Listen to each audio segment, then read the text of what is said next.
Je me présente, Jason Lapointe, jeune auteur. Je publie mon premier roman, À l'aube de l'éveil.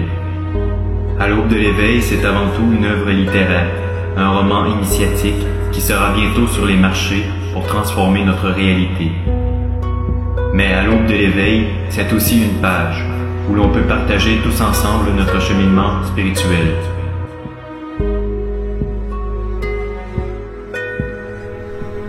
La conscience est le plus grand outil que l'énergie divine nous a donné. Mais qu'est-ce que la conscience? C'est de vivre pleinement en soi, ici et maintenant, en ressentant toujours plus chacune des sphères de notre être qui s'étale dans cet univers.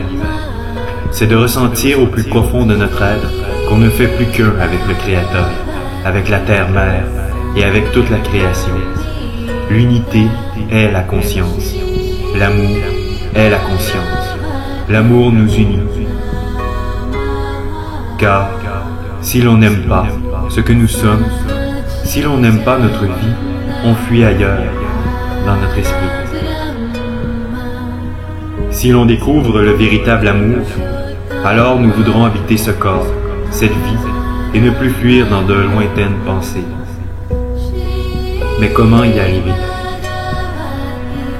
C'est par une constante observation attentive de ce que nous sommes, de ce qu'est réellement la vie, sans jamais juger, sans jamais se refermer, seulement en observant attentivement toute la vie avec une profonde ouverture d'esprit.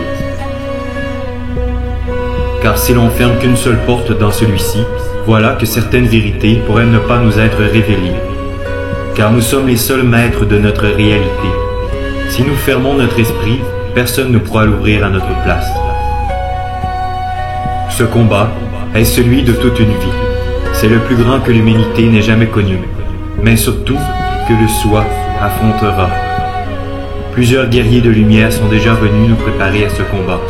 Comme eux, le temps est venu de saisir les armes, la conscience, l'amour et l'unité, pour partir vers les terres lointaines des profondeurs de notre être, afin d'y établir notre camp.